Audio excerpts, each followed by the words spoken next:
my name is Jessica Smith, and thanks to someone donating their unwanted items to a thrift store in town, I could buy this entire outfit for less than $15. Judging from my survey results, I think we can all agree that we think donating our old items is a good thing.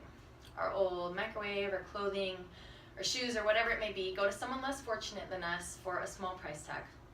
We also declutter our lives by getting rid of things that we don't want or use anymore. But what if I told you that depending on where you donate your items to, you actually may not be providing as many benefits to others as you may think? There are many alternatives to donating your unwanted items, such as selling them, you can regift them, or you can just simply throw them away.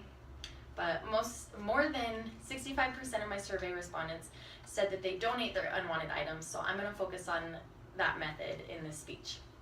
When it comes to donating your unwanted items, there are lots of local, nationwide, or even global companies that will take your donations. Like I said earlier, when we donate our items, we assume that we're doing a good deed that we can all feel good about because it's helping the community, and at the same time you get to clean out your house, which is always a good thing. What if I told you that the place you donate your items to isn't actually doing a whole lot of good after all? What if your items could provide more benefits for more people simply by donating them somewhere else? I've led a whole life of thrifty living, and I've done research on what really happens to your items after they're donated and who the profits benefit at three different thrift stores that we have in Pocatello.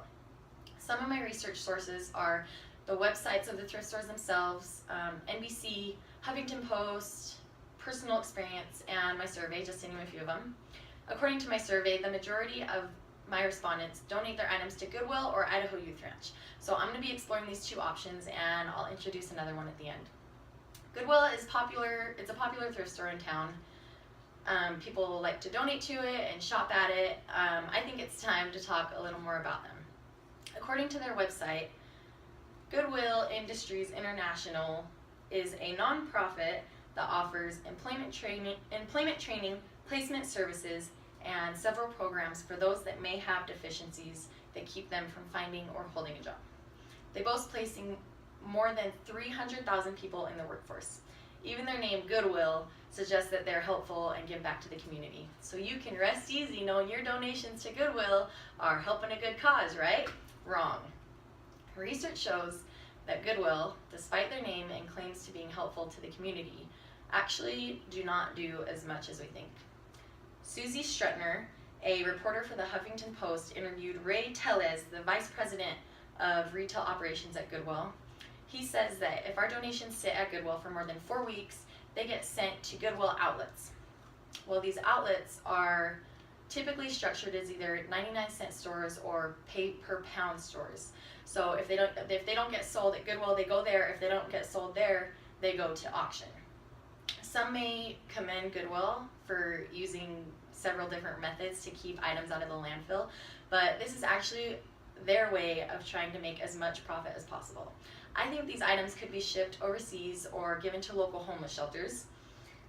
Instead, they're discounted until Goodwill knows they'll make no more money off of them.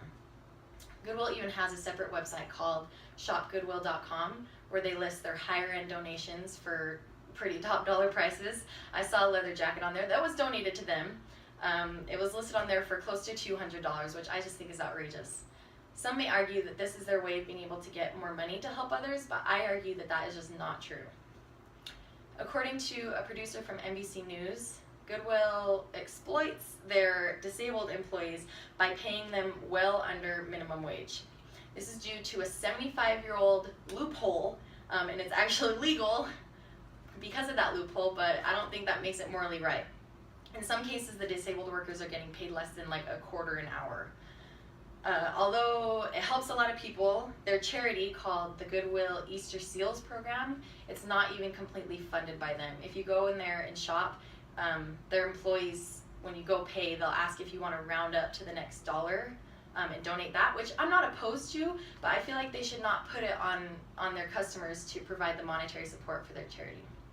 The CEO, Jim Gibbons, makes close to $1 million a year. To me, this doesn't really sound like a company that is using its profits for the greater good. It sounds like a nonprofit company that is exploiting donations and employees to further benefit themselves. So now we'll move on to another local thrift store. One alternative is to donate your items to Idaho Youth Ranch, which some of you told me you already do that. I learned from my survey that you do that. Maybe you like donating here because you know it's local, that's the name, Idaho Youth Ranch. Maybe you like donating there because you know about the more than 2,000 children and families that Idaho Youth Ranch helped in 2014. They help them, they offer different types of therapy, volunteer opportunities, and education to the people who reach out to them. So you can rest easy knowing that your donations are going towards something that's helping the underprivileged youth in Idaho, right? Well, not exactly. I bet you don't know that these services are not free of charge for Idaho youth and their families. Idaho Youth Ranch receives donations for the youth programs, but they still charge each family for their services. So if a family can't pay, they're offered flexible payment terms according to their website.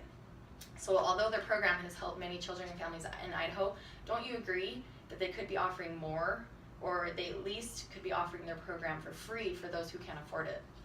So now we'll move on to my last option. Deseret Industries, otherwise known as the DI, is my thrift store of choice when I donate my unwanted items. They have 4 guiding principles upon which the DI was created. First, those who have will be given another type of opportunity to those who have not. Second, waste will be reduced by keeping our possessions in use as long as possible. Third, the work of renovation will employ many now unemployed. Fourth, articles in common use of good quality will now be available at a low cost. These purposes to me show just how much donating to the DI is a win-win situation. When you donate to the DI, you donate directly to the community. On their website, their little term, they say they take the stuff you don't need and they put it to really, really good use, and I'll tell you how. Their associates get training and on-the-job experience in the retail stores, and they also partner with local businesses. They partner with community colleges, technology centers, and other institutions that offer training courses like accounting, information technology, healthcare. They have more, but those are the main ones. They even help their employees get internships to help develop skills and confidence, which I think is cool.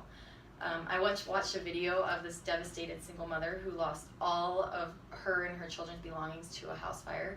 So she turned to DI, and they were able to help her, and they let her take any and every item she needed from DI. She couldn't afford anything, so they let her take it all. They supplied her with clothing, shoes, furniture, decor, anything she needed they gave to her. So the items that are not bought or given in the stores are shipped off for humanitarian aid, and they've given more than 7 million pounds of clothing to the less fortunate around the globe.